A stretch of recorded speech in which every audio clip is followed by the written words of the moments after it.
और गाजर को परिपक्व होने के लिए कितना समय चाहिए होता है?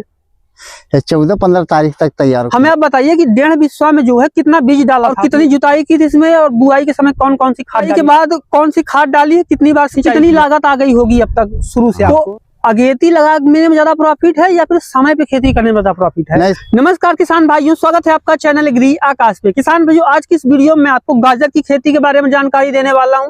हमारे साथ जो किसान है बहुत अनुभवी किसान है और यहाँ पे वो गाजर की खेती कर रहे हैं। तो अपना नाम और परिचय बता दीजिए हमारे किसान भाइयों को। मेरा नाम राम समीर है जी, गाँव ऊंचडी है, प्रयागराज का रहने वाला हूँ जी। ये कितना दूर में आपने गाजर की खेती की हुई है? ये 1.5 बिस्वा में है। ये 1.5 बिस्वा में है। हाँ। और कितने पहले इसकी बुआई की थी, कितना दिन हो गया है इसको? सितंबर में बुआई की थी। और अभी जो गाजर है तैयार होने वाली है? हाँ, तैयार होने वाली है। अच्छा, एक पीस हमें दिखा दीजिए गाजर कितनी बड़ी अभी आपकी हो गई है। हमने लगभग एक गाजर यहाँ पे निकाल ली है। ये गाजर जो है भी कितना टाइम लगी परिपक्व होने के लिए? बाजार बेचने में इसी जनवरी में तैयार होगी। 15 जनवरी का 15 और जनवरी। कितने सितंबर में आपने लगभग बुआई की थी इसकी? लगभग 20 सितंबर के 20 सितंबर में। और हाँ। आज है 1 जनवरी 2025। सितंबर के आसपास की थी, तो ये लगभग 70 दिन के आसपास की हो गई है। हाँ हाँ। और गाजर को परिपक्व होने के लिए कितना समय चाहिए होता है?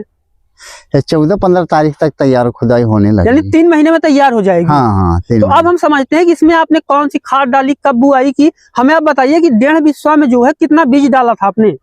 हाँ, इसमें 250 ग्राम। 250 ग्राम बीज। और हाँ। वैरायटी कौन सी है ये? वैरायटी लाल गाजर है। ये लाल गाजर है। हाँ, लाल गाजर है। अच्छा, जब इसमें आपने 250 ग्राम का बीज लाया, वो 250 ग्राम का बीज लगभग कितने पैसे का मिला होगा आपको? लगभग 250 रुपए का। लगभग 250 ग्राम बीज 250 रुपए का मिला था। हाँ हाँ। और कितनी जुताई की थी इसमें, और बुआई के समय कौन कौन सी खाद डाली थी आपने? 3-4 बार जुताई किया था कल्टीवेटर से। हाँ, 3-4 बार का कल्टीवेटर से, 2 बार रोटावेटर से। और खाद क्या क्या डाली थी बुआई के समय? खाद डीएपी। डीएपी कितना डाला होगा 1.5 बिस्वा में? एक धरा 5 किलो। 5 किलो डाला था 1.5 बिस्वा में। हाँ। और बेड पे बना के बुआई की है, क्यारी में ही बुआई कर दी? क्यारी में ही बुआई की। हाँ। और बुआई के बाद कौन सी खाद डाली है, कितनी बार सिंचाई की है आपने? सिंचाई 3-4 बार किया था। और खाद क्या क्या डाली होगी? खाद खाली डीएपी पोटास बुआई के समय डाले थे। हाँ, बुआई के समय। और 5 किलो डीएपी पोटास कितना डाला होगा आपने? पोटास भी एक धरा डाला था, 5 किलो। यानी 5 kilo DAP, 5 kilo potash, 10 kilo खाद डाली थी। हाँ। और उसके बाद कोई खाद नहीं डाला है? नहीं, कोई खाद नहीं डाला। 3 से 4 बार सिंचाई की है। हाँ। स्प्रे कोई किया है आपने?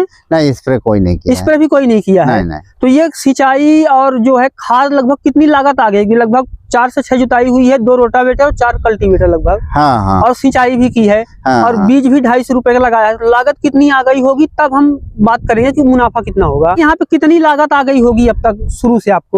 शुरू से 700-800 रुपए, 7 या 800 रुपए। 7 से 800 रुपए की लागत आ गई। हाँ। और ये इसमें उत्पादन कितना होगा आपको?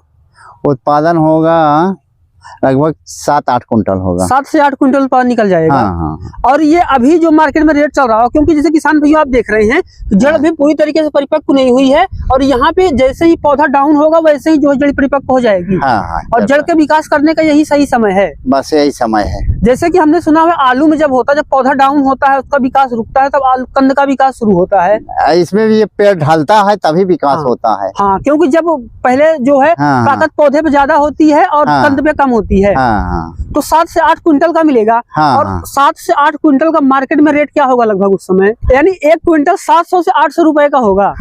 और 8 क्विंटल है तो यहाँ पे लगभग आपको 15 से 20 हजार रुपए तक का प्रॉफिट। 15-15 हजार रुपए। और क्योंकि लागत भी इसमें आपने कम ही लगाई है। हाँ। अच्छा, हमें आप बताइए कि जैसे हमने आपके ब्रोकली का वीडियो बनाया, आपने 2 बिस्वा लगाई हुई है। और यहाँ पे आपने गाजर भी 2 ही बिस्वा लगाई हुई है। तो आपकी टोटल जोत कितनी है, और उसमें कौन कौन फसल लगाते हैं, किस तरीके से आपका प्लान रहता है? कैसे? जैसे कि आपने 2 बिस्वा यहाँ पे ब्रोकली लगा दी है। और यहाँ पे 1.5 बिस्वा आपने गाजर लगा रखी है। तो आप कितने दूर में खेती करते हो, कौन कौन सी फसलें भी आपके पास होंगी? अरे अब 2 बिस्सा में है और 1.5 बिस्सा में है। हाँ, 3.5 बिस्सा है। 3.5 बिस्सा। हाँ। इसके अलावा भी आपने गेहूं, सरसों या कुछ फसल लगाई होंगी? हाँ, गेहूं भी लगाया हूँ, आलू भी लगाया हूँ।